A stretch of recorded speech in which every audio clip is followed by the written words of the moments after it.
好，各位同学晚安。今天晚上我们很快的来补一下《The Catcher in the Rye》的朗读的部分的进度。我们之后再来讲解。刚好回忆一下我们前面朗读的进度到第19章结束。我今天就很轻松的，不耽误太多时间。现在大概晚上9点多，我们催眠一下，把第20章的进度的前4页到5页看状况，我就随性的这样念。然后之后我们再来做解签跟导读。我现在就直接开始润候一下，我们就直接开始。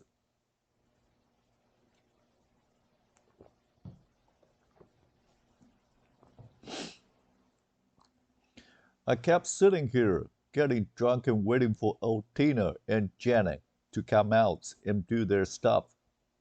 But they weren't there. A flirty-looking guy with wavy hair came out and played the piano. And then this new babe, Valentia, came out and sang. She wasn't any good, but she was better than old Tina and Jenny, and at least she sang good songs. The piano was right next to the bar, where I was sitting at all, and old Valencia was standing practically right next to me. I sort of gave her the old eye, but she pretended she didn't even see me. I probably wouldn't have done it, but I was getting drunk and as hell.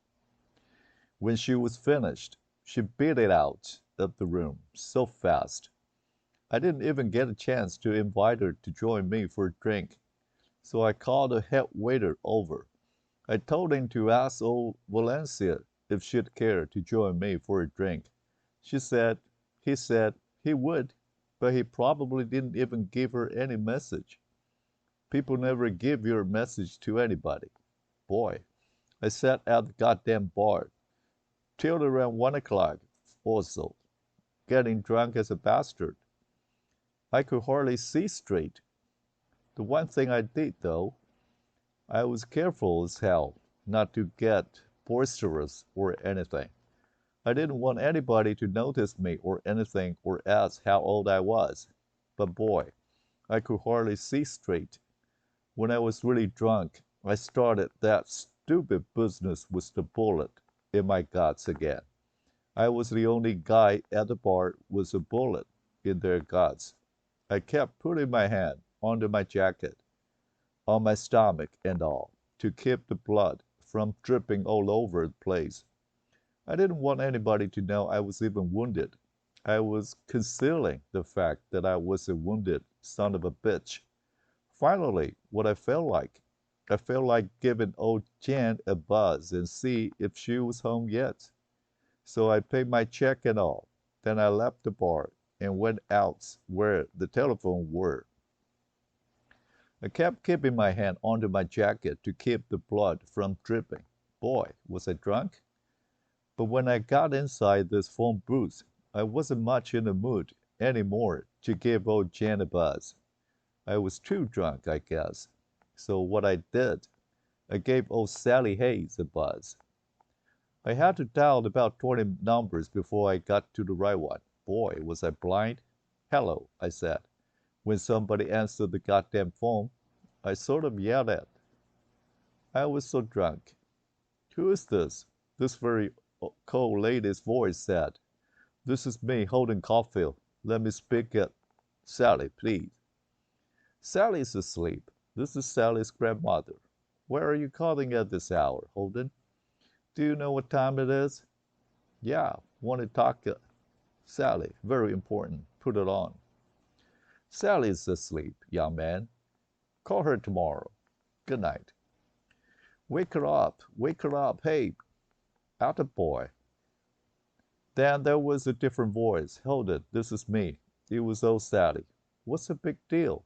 What's the big idea? Sally, that you? Yes, stop screaming. Are you drunk? Yeah, listen. Hey, I'll come over Christmas Eve, okay?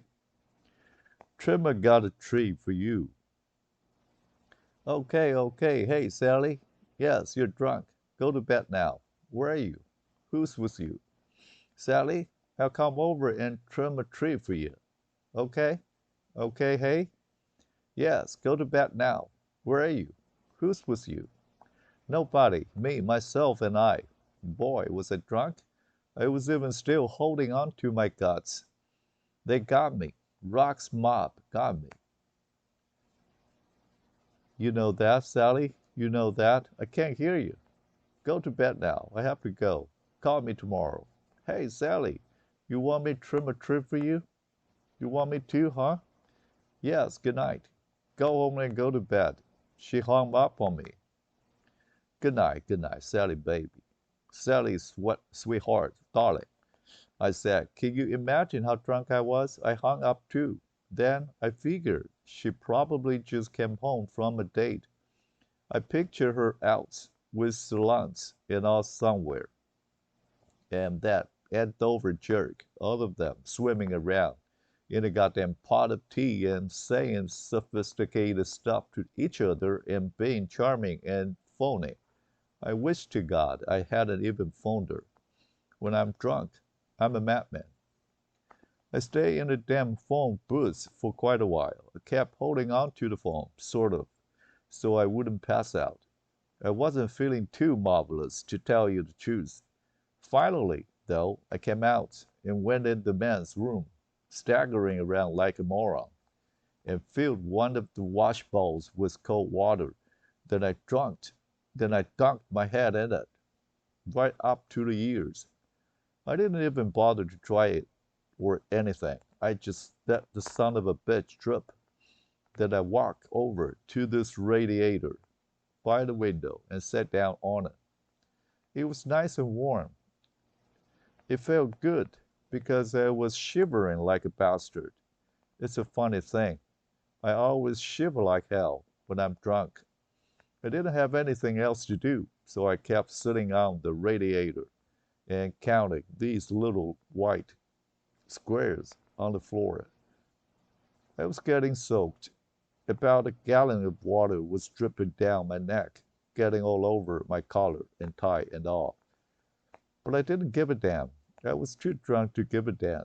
Then pretty soon, the guy that played the piano for old Valencia, this very wavy-haired, flirty-looking guy, came into the comb. He's got golden locks. We sort of struck up a conversation while he was combing it, except that he wasn't too goddamn friendly.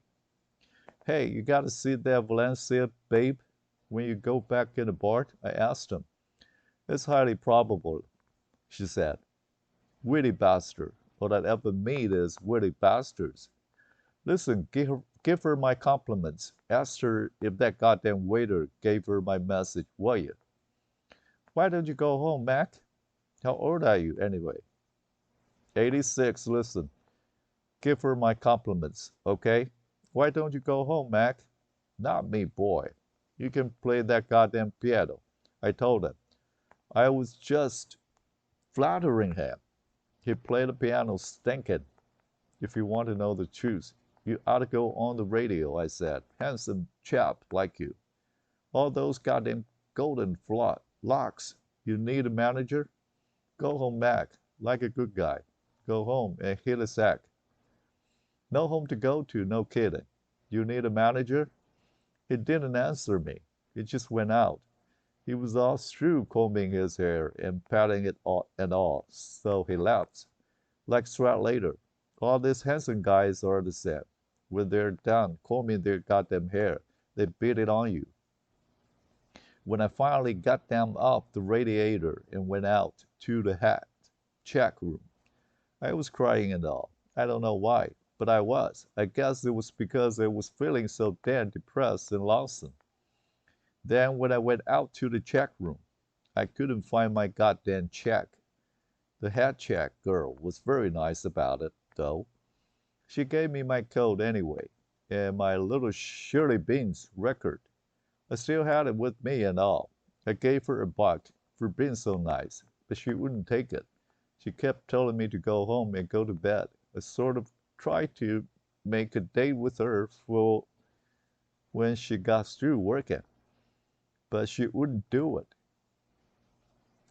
She said she was old enough to be my mother and all. I showed her my goddamn gray hair and told her I was 42. I was only horsing around, naturally. She was nice, though. I showed her my goddamn red hunting hat, and she liked it. She made me put it on before I went out because my hair was still pretty wet. She was all right. I didn't feel too drunk anymore when I went outside because it was getting very cold out again, and my teeth started chattering like hell. I couldn't make them stop. I walked over to Madison Avenue and started to wait around for a bus because I didn't have hardly any money left and I have to start economizing on cabs and all. But I didn't feel like getting on a damn bus. And besides, I didn't even know where I was supposed to go. So what I did, I started walking over to the park. I figured go by that little lake and see what the hell the ducks were doing. See if they were around or not. I still didn't know if they were around or not. It wasn't far over to the park, and I didn't have any place else special to go to. I didn't even know where I was going to sleep yet. So I went. I wasn't tired or anything. I just felt blue as hell. Then something terrible happened just as I got in the park. It dropped old Phoebe's record. It broke into about 50 pieces. It was in a big envelope and all, but it broke anyway. I damn near cried.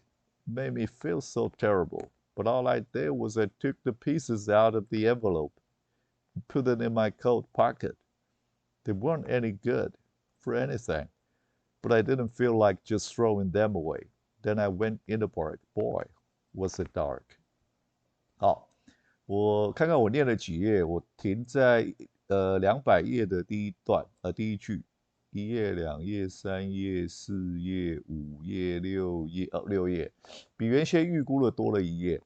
好，内容非常好玩，非常好看。那这个如果拍成电影的话，会非常的老派，非常的属于1950年代的那种电影情节这样出现。那我相信有很多的电影会把我刚刚念的这一段的取一部分的场景或是故事内容做一点点改编，放到电影的情节里面，会非常合适哦，这样子。好，12分钟，大概念了6页。那当然中间有很多卡卡的地方啦，哦，那个无所谓，正常现象。那我们在解签的时候，会再来逐一做更正。今天晚上我们催眠就到这个地方非常的内容也算非常丰富，12分13分钟差不多。